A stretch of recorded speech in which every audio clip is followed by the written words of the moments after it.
शांति। आज 10 अक्टूबर प्यारे बाबा के महावाक्य हैं और आज के बाबा के मधुर महावाक्यों में बाबा ने हम सभी को सेवा करने का बहुत सुंदर तरीका बताया, क्योंकि इस पुरुषोत्तम संगम युग पर जो भगवान ने हम सभी को आकर के ज्ञान दिया, इतना सर्वश्रेष्ठ ज्ञान दिया है, और उस परमात्मा के ज्ञान को जब हम भगवान के बच्चे सारे संसार को देते हैं तो कई बार लोग कहते हैं कि आपको ये सब किसने बताया, या ऐसा किस शास्त्र में या धर्म में लिखा हुआ है। तो बाबा ने कहा उनसे कहो कि तुम ये कहो कि हमें भगवान बताते हैं, क्योंकि जो हम ज्ञान आज नई आत्माओं को देते हैं या आपको सुनाते हैं, वो हम अपने मन से नहीं, किसी की प्रेरणा से नहीं, बल्कि स्वयं परमात्मा का ज्ञान बताते हैं। तो तुम्हारे उस ज्ञान के अंदर बाबा शब्द बार बार आना चाहिए। और बाबा हम सभी कहते हैं अपनी आत्मा के पिता परमपिता परमात्मा शिव को, क्योंकि बाबा ने कहा है अगर तुम बाबा का संबंध अर्थात मुझे संबंध के आधार से याद करते हो तो तुम्हें मेरी याद नेचुरल आएगी, क्योंकि अभी तक हमने भगवान के साथ संबंध नहीं बनाया था। भक्ति में भले हमने उसको बहुत याद किया, पर संबंध के रूप में हमने उसको नहीं पुकारा। पर अभी वो कहता है कि तुम मुझे संबंध बना करके याद करो, इसलिए हम उसको कहते हैं प्यार से शिव बाबा। और बाबा आपने देखा होगा घर में भी किसे कहते हैं, जो पिता का भी पिता होता है तो बच्चे उन्हें बाबा कहते हैं, अपने फादर के भी फादर को बाबा कहते हैं। तो शिव बाबा हम सभी धर्म के पिताओं के भी पिता हैं, हमारे शरीर के पिता के भी पिता हैं, तो इसलिए वो हमारे हो गए बाबा। तो शिव बाबा हम सभी को आज क्या सुनाते हैं, आइए हम बाबा की मुरली को विस्तार से आज के 10 अक्टूबर के महावाक्य बहुत एकाग्रता से सुनेंगे। और दिन भर में बाबा की कौन सी बात आज आपको बहुत अच्छी लगी, जिसे आपको प्रैक्टिकल उतारनी है, हम उसको अपने अंदर उतारने का पूरा प्रयास करेंगे। आज बाबा ने कहा है मीठे बच्चे, तुम जब किसी को भी समझाते हो या भाषण करते हो तो बाबा बाबा कहकर समझाओ, क्योंकि ज्ञान हमारा नहीं है, ज्ञान तो स्वयं परमात्मा का है, और हम तो सिर्फ ब्रह्मा कुमार कुमारी आप तक पहुंचाने के सिर्फ माध्यम हैं। बाप की महिमा करो तब तीर लगेगा, तब असर होगा। तीर लगेगा अर्थात तब उन्हें असर होगा। प्रश्न है आज बाबा की मुरली से, बाबा भारतवासी बच्चों से विशेष कौन से प्रश्न पूछते हैं? उत्तर है, तुम भारतवासी बच्चे जो इतने साहूकार थे, सर्वगुण संपन्न थे, 16 कला संपूर्ण देवता धर्म के थे, तुम पवित्र थे, काम कटारे नहीं चलाते थे, बहुत धनवान थे, फिर तुमने इतना देवाला कैसे निकाला है? कारण का पता है? बच्चे तुम गुलाम कैसे बन गए? इतना सब धन दौलत कहाँ गंवा दिया? क्योंकि सतयुग में बाबा ने हमें बहुत माला माल करके भेजा था, और अभी कलयुग में तो आज हर मनुष्य आत्मा कंगाल हो गई। तो बाबा कहते हैं कि तुमने इतना सब धन दौलत कहाँ गंवा दिया? ख्याल करो, तुम पावन से पतित कैसे बन गए? तुम बच्चे भी ऐसी बातें बाबा बाबा कहे दूसरों को भी समझाओ तो उन्हें सहज समझ में आएगा और सहज समझ जाएंगे, क्योंकि भगवान हमें बताते हैं ऐसा कह करके जब उन्हें समझाएंगे तो उन्हें समझ में आएगा, क्योंकि ज्ञान हमारा नहीं, किसी शास्त्र का नहीं, पर भगवान स्वयं ज्ञान का सागर हमें ये ज्ञान देते हैं। ओम शांति। ओम शांति कहने से भी बाप की जरूर याद आएगी। बाप अर्थात शिव बाबा। बाप का पहला कहना है मन मना भाव। जरूर आगे भी कहा है तब तो अभी भी कहते हैं ना, तुम बच्चे बाप को जानते हो जब कहाँ सभा में भाषण करने जाते हो, अर्थात सेवा करने जाते हो। वो लोग तो बाप को जानते ही नहीं है। अब उन्हें क्या पता आप यहाँ बाप कैसे कहते हैं और हम यहाँ बाप कैसे कहते हैं। जी, सर्वात्माओं के पिता उस परम पिता परमात्मा को।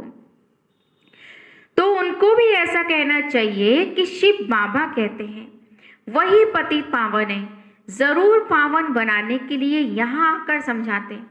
जैसे बाबा यहाँ तुमको कहते हैं, ही बच्चों तुमको स्वर्ग का मालिक बनाया था, तुम आदि सनातन देवी देवता धर्म वाले विश्व के मालिक थे। वैसे तुमको भी बोलना चाहिए कि बाबा यह कहते हैं, ऐसे कोई के भाषण का समाचार आया नहीं है। शिव बाबा कहते हैं, मुझे ऊंचे ते ऊंचा मानते हो, पतित पावन भी मानते हो, मैं आता भी भारत में हूँ और राजयोग सिखलाने के लिए आता हूँ। कहता हूँ मामेकम याद करो, मुझ ऊंच बाप को याद करो, क्योंकि वह बाप देने वाला दाता है। बरोबर भारत में तुम विश्व के मालिक थे ना, दूसरा कोई और धर्म ही नहीं था। बाप हम बच्चों को समझाते हैं, हम फिर आपको समझाते हैं, क्योंकि हमारे पास इतना ज्ञान कहाँ से आया। जरूर उस ज्ञान सागर बाप ने दिया है, शिव बाबा ने दिया है, तो हम आपको देते हैं। वो हमें ज्ञान के मोती देता है तो हम आपको देते हैं। बाबा कहते हैं, तुम भारतवासी कितने साहूकार थे, सर्वगुण संपन्न, 16 कला संपूर्ण देवता धर्म था, तुम पवित्र थे, काम कटारी नहीं चलाते थे, बहुत धनवान थे। फिर बाप कहते हैं, तुमने इतना देवाला कैसे निकाला, कारण क्या है, तुम विश्व के मालिक थे, अभी तुम विश्व के गुलाम क्यों बने हो। कहाँ हमारा भारत सोने की चिड़िया था और कहाँ अभी लोहे की चिड़िया है। सभी से कर्जा लेते रहते हो, इतने सब पैसे कहाँ गए।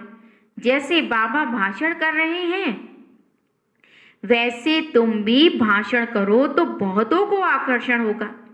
तुम लोग बाबा को याद नहीं करते हो, इसलिए किसी को तीर नहीं लगता है। बिना बाबा को याद करे हम योग करे अगर किसी को ज्ञान सुनाते हैं तो बाबा कहते तुम्हारे ज्ञान का, तुम्हारी बात का कोई असर उनके ऊपर नहीं होगा। कब नहीं होगा, जब तक योग नहीं है, वह ताकत नहीं मिलती है।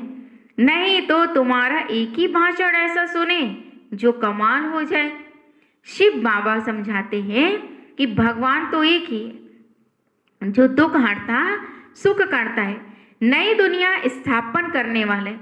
इसी भारत पर स्वर्ग था, हीरे जवाहरातों के महल थे, एक ही राज्य था, सब शीरखंड थे।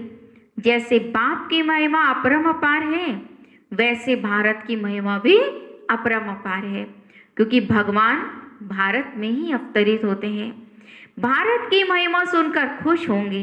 बाप बच्चों से पूछते हैं, इतना धन दौलत कहाँ गंवा दिया, भक्ति मार्ग में तुम कितना खर्चा करते हैं।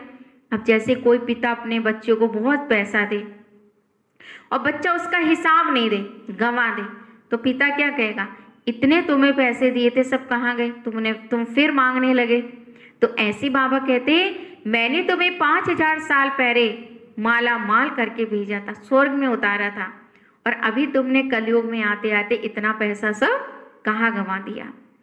मंदिर आदि में तुमने बनाने में खर्च कर दिया। बाबा कहते हैं, ख्याल करो तुम पतित से पावन कैसे बने हो। कहते भी हो ना बाबा, दुख में आपका सिमरण करते हैं, सुख में नहीं करते हैं, परंतु दुखी तुमको बनाता कौन है। घड़ी घड़ी बाबा नाम लेते रहो, घड़ी घड़ी बाबा बाबा दिल से कहते रहो तो तुम्हारा कल्याण हो जाएगा। तुम बाबा का संदेश देते हो तो भी क्या कहते हो, बाबा ने ऐसा कहा है, बाबा ने ऐसा हमसे कहा तो हम ऐसा आपसे कहते हैं। तुमको यह भी पता नहीं है कि राधे कृष्ण ही स्वयंवर के बाद श्री लक्ष्मी और नारायण बनते हैं। कृष्ण जो विश्व का मालिक था उनको कलंक बैठ लगाते हो, मेरे को भी कलंक लगा देते हो। क्या कह करके, कुत्ते में है, बिल्ली में है, पत्थर में है, कणकण में है कह देते हो। बाबा कहते तुम कितने पतित बन गए हो। बाप कहते हैं सर्व का सद्गति दाता पतित पावन मैं हूं। तुम फिर पतित पावनी गंगा कह देते हो। मेरे से योग ना लगाने से तुम और ही पतित बन जाते हो। मुझे याद करो तो तुम्हारे विकार विनाश होंगे। घड़ी घड़ी बाबा का नाम लेकर समझाओ तो शिव बाबा याद रहेगा। फिर उनको भी लगेगा कि हाँ, इन्हें इतना ऊंचा ज्ञान देने वाला तो भगवान है। बोलो, हम बाप की महिमा करते हैं। बाप खुद कहते हैं मैं किसी साधारण पतित तन में बहुत जन्मों के अंत में ही आता हूँ। मैं कैसे साधारण तन में आता हूँ? इनके ही बहुत जन्म है। अब मेरा बना है ये, तो इस रथ के द्वारा मैं तुम्हें समझाता हूँ। किसकी बात बाबा करते हैं? किस रथ की? ब्रह्मा बाबा की। कि ब्रह्मा बाबा के तन में शिव बाबा आते हैं, यानी साधारण तन में आते हैं। यह अपने जन्मों को नहीं जानते थे कि हमने कितने जन्म लिए। ब्रह्मा भागीरथ यह है, इनके भी वानप्रस्थ अवस्था में मैं आता हूँ। शिव बाबा ऐसा समझाते हैं, ऐसा भाषण किसका सुना नहीं है? बाबा का तो नाम ही नहीं लेता है कोई। दुनिया में जो संसार में ज्ञान देते हैं वो ये नहीं कहते परमात्मा ने ऐसा कहा, पर हम जब ज्ञान देते हैं तो बाबा कहते उनसे हर बात में कहो शिव बाबा ने ऐसा कहा है। हम तो बस उनका संदेश आप तक पहुंचा रहे हैं। सारा दिन बाबा को तो बिल्कुल याद ही नहीं करते हैं। झरमुई में अर्थात पर चिंतन में लगे रहते हैं और लिखते हैं हमने ऐसा भाषण किया, हमने यह समझाया। बाबा समझाते अभी तो तुम चींटियां हो, मकोड़े भी नहीं बने हो। मकोड़े तो फिर भी थोड़े बड़े होते हैं, चींटी तो उससे भी छोटी होती है। तो बाबा कहते अभी तो तुम चींटियां हो, मकोड़े भी नहीं बने हो। और अहंकार कितना रहता है, यानी थोड़ा सा ज्ञान मिला तो उस थोड़े से ज्ञान का कितना अहंकार बाबा कहते चढ़ जाता है। तो बाबा ने कहा तुम्हारे अंदर तो अभी चींटी बराबर भी ज्ञान नहीं है, देखा जाए तो। समझते नहीं है। शिव बाबा ब्रह्मा द्वारा कहते हैं शिव बाबा को तुम भूल जाते हो, ब्रह्मा पर झट बिगड़ते हैं। बाप कहते हैं तुम मुझे ही याद करो, तुम्हारा काम ही है मेरे से। मुझे याद करते हो ना, परंतु तुमको भी पता नहीं है बाप क्या चीज है और कब आते हैं। गुरु लोग तुमको कहते हैं कल्प लाखों वर्ष का है, और बाप कहते हैं कि कल्प तो सिर्फ 5000 साल का है। पुरानी दुनिया सो फिर नई होगी, नई सो पुरानी होती है। अब नई दिल्ली है कहाँ? दिल्ली तो जब परिस्तान होगी तब नई दिल्ली बनती है। नई दुनिया को नई दिल्ली थी जमुना घाट पर, उन पर लक्ष्मी नारायण के महल थे, परिस्तान था। अभी तो सब कब्रिस्तान बना है, सब दफन हो जाने हैं। इसलिए बाप कहते हैं मुझ ऊंचते ऊंच बाप को याद करो तो तुम पावन बन जाएंगे। हमेशा बाबा बाबा कहकर ही किसी को भी समझाना चाहिए। बाबा नाम नहीं लेते हो इसलिए तुम्हारा ज्ञान कोई सुनता नहीं है। कितना आज बाबा ने हम सभी को जागृत किया इस बात के लिए कि किसी को भी तुम ज्ञान सुनाते हो तो यही कहो बाबा ने हमसे ऐसा कहा है, बाबा ने हमसे ऐसा कहा है, तो उसको आत्मा को तीर लगेगा, अर्थात उसका कल्याण होगा। बाबा की याद ना होने से तुम्हारे में जौहर यानी ताकत नहीं भरती है। देह अभिमान में तुम आ जाते हो कि हम ज्ञान सुनाते, पर सोचो अगर बाबा हमें ज्ञान नहीं देते तो हमारे पास कहाँ से ज्ञान आता। तो हमें स्वयं को प्रत्यक्ष नहीं करना है, बल्कि हमें अपने पिता परमात्मा को प्रत्यक्ष करना है। बांधेलियां जो मार खाती हैं वह तुमसे जास्ती याद में रहती हैं जो बंधन में है। कितना पुकारती हैं। बाप कहते हैं तुम सब द्रौपदियां हो ना, अब तुमको नग्न होने से बाप आकर के बचाते हैं। माताएं भी ऐसी कोई होती हैं जिनको कल्प पहले भी पूतना आदि नाम दिए थे, तुम भूल गए हो। बाप कहते हैं भारत जब शिवालय था तो उसे स्वर्ग कहा जाता था, या फिर जिनके पास मकान विमान आदि हैं वह समझते हैं हम स्वर्ग में हैं। कितने मूढ़मती हैं। हर बात में बोलो बाबा कहते हैं ऐसा। यह हठयोगी तुमको मुक्ति थोड़ी दे सकते हैं, जबकि सर्व का सद्गति दाता तो एक है। फिर गुरु किस लिए करते हो? क्योंकि वो परमात्मा तो गुरुओं का भी गुरु है। क्या तुमको सन्यासी बनना है या हठ योग सीखकर ब्रह्म में लीन होना है? लीन तो कोई भी हो नहीं सकता है, पाठ तो सबको आखिर यहाँ आकर बजाना ही है। सब एक्टर्स अविनाशी हैं, यह अनादि अविनाशी ड्रामा है। मोक्ष तो किसी को मिल ही नहीं सकता। हर आत्मा को परम धाम से आना है, इस सृष्टि रूपी रंगमंच पर अपना पार्ट प्ले करने। बाप तो कहते हैं मैं साधुओं का भी उद्धार करने आता हूँ। तो जिसने संसार के गुरुओं का, ऋषि मुनियों का और महात्मा का, साधुओं का भी उद्धार किया, तो हमें तो डायरेक्ट उस पिता को याद करना है, तब हमारा उद्धार होगा। फिर पतित पावनी गंगा कैसे हो सकती है? पतित पावन तुम मुझे कहते हो ना, तुम्हारा मेरे से योग टूटने से यह हाल हुआ है। अब फिर मेरे से योग लगाओ तो तुम्हारे विकर्म विनाश होंगे। मुक्ति धाम में पवित्र आत्माएं रहती हैं। अभी तो सारी दुनिया पतित है। पतित पावन दुनिया का तुमको तो मालूम ही नहीं है। तुम सब पुजारी हो, पूज्य तो यहाँ एक भी नहीं है। तुम बाबा का नाम लेकर सबको सुजाग कर सकते हो, यानी सबको जगा सकते हो। बाप जो विश्व का मालिक बनाते हैं, उनकी तुम बैठ के ग्लानि करते हो, क्या कह करके कि भगवान तो कड़कड़ में है।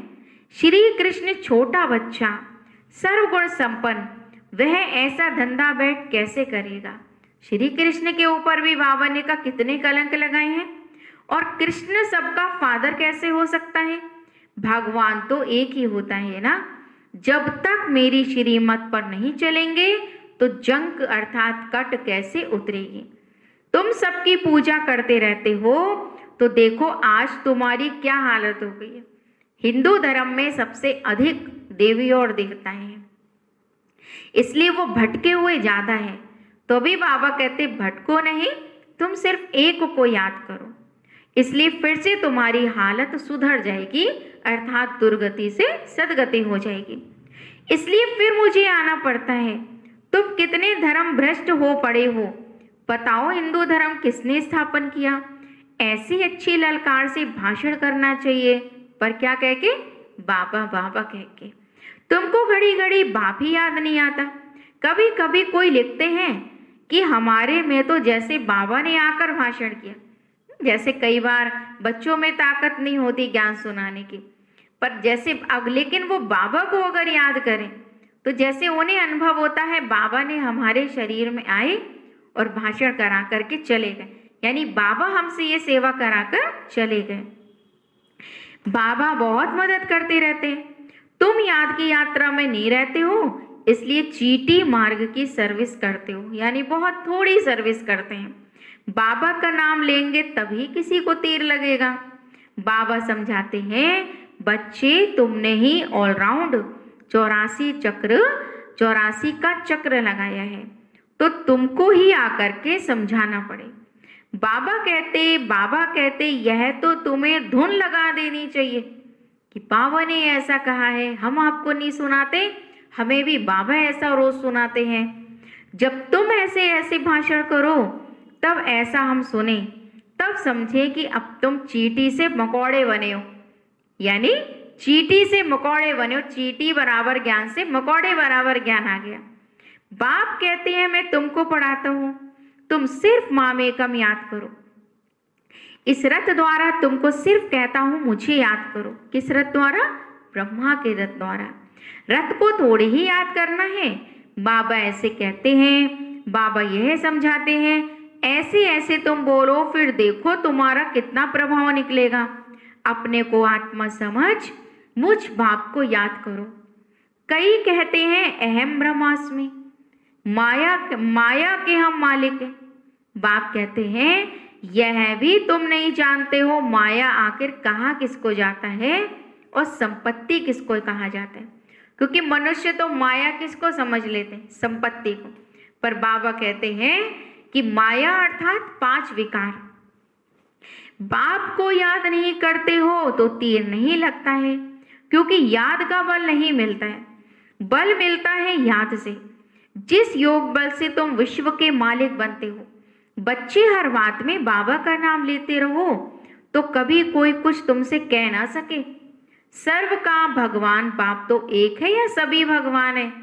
कहते हैं हम फलाने सन्यासी के फॉलोअर्स हैं। अब वह सन्यासी और तुम गृहस्थी, तो तुम फॉलोअर्स कैसे ठहरे?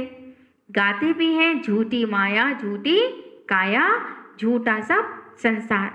सच्चा तो एक ही बाप है, वह जब तक ना आए तो हम सच्चे बन ही नहीं सकते। जब सत्यम शिवम सुंदरम सृष्टि पर आते हैं तभी वो आकर के सतयुग की स्थापना करते हैं। मुक्ति जीवन मुक्ति दाता एक ही है, बाकी कोई भी मुक्ति थोड़ी देते हैं जो हम उनके बने। बाबा कहते हैं यह भी ड्रामा में था, अब सावधान हो आंखें खोलो। बाबा ऐसे कहते हैं ये कहने से तुम छूट जाएंगे, तुम्हारे ऊपर कोई बकवाद नहीं करेंगे। त्रिमूर्ति शिव बाबा कहना सिर्फ शिव नहीं, त्रिमूर्ति को किसने रचा? त्रिमूर्ति अर्थात ब्रह्मा विष्णु शंकर का भी रचयिता कौन है? शिव। ब्रह्मा द्वारा स्थापना कौन कराते? क्या ब्रह्मा क्रिएटर है? ऐसे ऐसे नशे से बोलो तब काम कर सकते हो, नहीं तो देह अभिमान में बैठ भाषण करते हैं तो बाबा कहते कोई भी आत्मा को तुम्हारा तीर नहीं लगता है। बाप समझाते हैं ये अनेक धर्मों का कल्प वृक्ष है। पहले पहले देवी देवता धर्म, अब वह देवता धर्म कहाँ गया? लाखों वर्ष कह देते हैं, यह तो 5000 साल की सिर्फ बात है।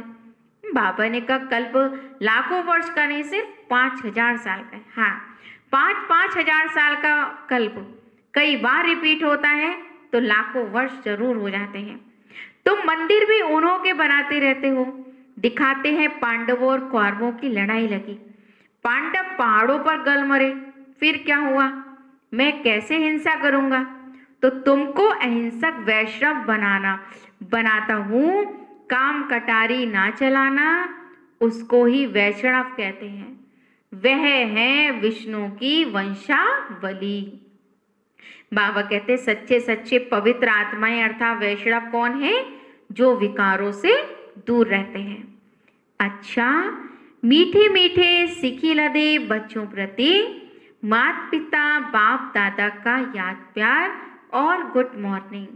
रूहानी बाप की रूहानी बच्चों को नमस्ते। हम रूहानी बच्चों की रूहानी बाप दादा को नमस्ते नमस्ते, गुड मॉर्निंग, शुक्रिया बाबा शुक्रिया। आज हम पूरी मुरली से क्या धारण करेंगे और बाबा की किस बात पर अटेंशन रखेंगे? पहली पॉइंट है, सर्विस में सफलता प्राप्त करने के लिए अहंकार को छोड़ हर बात में बाबा का नाम लेना है, याद में रहकर सेवा करनी है। झरमोई झरमोई अर्थात पर चिंतन में अपना टाइम वेस्ट नहीं करना है। इस बात पर हम आज अटेंशन रखेंगे। दूसरी पॉइंट है आज बाबा की मुरली से धारणा के लिए, सच्चा सच्चा वैष्णव बनना है अर्थात पवित्र बनना है। कोई भी हिंसा नहीं करनी है, देह सहित सभी संबंधों से बुद्धि योग तोड़ देना है। देह में रहना है, देहधारियों के बीच में रहना है, पर साथ में रहते हुए बाबा कहते बुद्धि की जो डोर है वो शिव बाबा के साथ लगी रहे, तब तुम्हारा हर काम राइट होगा। आज प्यारे सदगुरु शिव बाबा का वरदान है, विश्व कल्याण के कार्य में सदा बिजी रहने वाले विश्व के आधार मूर्त भव। विश्व कल्याण के कार्य में सदा बिजी रहने वाले विश्व के आधार मूर्त भव। स्पष्टीकरण है वरदान का, विश्व कल्याणकारी बच्चे, जो हम सब बच्चे पूरी विश्व की आत्माओं का कल्याण करते हैं। विश्व कल्याणकारी बच्चे स्वप्न में भी फ्री नहीं रह सकते हैं। जो दिन रात सेवा में बिजी रहते हैं उन्हें स्वप्न में भी नई नई बातें, सेवा के प्लान व तरीके दिखाई देते रहते हैं। यानी जो वो दिन में सोचते हैं वो उन्हें स्वप्न में भी आता है। वो सेवा में बिजी होने के कारण अपने पुरुषार्थ के व्यर्थ से और औरों के भी व्यर्थ से बचे रहते हैं। उनके सामने बेहद विश्व की आत्माएं सदा इमर्ज रहती हैं। वो जागते हुए भी सेवाएं करती हैं विश्व कल्याणकारी आत्माएं, और जब सोती हैं तो उनके सोने में भी सेवाएं हैं। उन्हें हमेशा यही अनुभव होता है कि संसार की आत्माएं मेरे सामने मर जाएं और हम उन्हें कुछ ना कुछ दे रहे हैं, सुख दे रहे हैं, शांति दे रहे हैं, खुशी दे रहे हैं, शक्ति दे रहे हैं। उन्हें जरा भी अलबेलापन अर्थात आलस आ नहीं सकता। ऐसे सेवाधारी बच्चों को आधार मूर्त बनने का वरदान प्राप्त हो जाता है। तो आज हम बाबा के वरदान से अपने आप को क्या टाइटल देंगे, क्या सम्मान देंगे कि मैं विश्व का कल्याण करने वाली आधार मूर्त आत्मा हूं। स्लोगन है, संगम युग का एक एक सेकंड वर्षों के समान है। इतना कीमती है। संगम युग का एक एक सेकंड वर्षों के समान है, इसलिए अलबेलेपन में समय नहीं गवाओ। अलबेलापन अर्थात केयरलेस, ढीला होना पुरुषार्थ में, आज नहीं कल कर लेंगे, कल नहीं परसों कर लेंगे, जो आने वाले कल पर टाल देते हैं बाबा उन्हें अलबेले बच्चे कहते हैं। इसलिए संगम युग का एक एक सेकंड वर्षों के समान है, तो अलबेलेपन में समय नहीं गवाओ। अच्छा, ओम शांति शांति।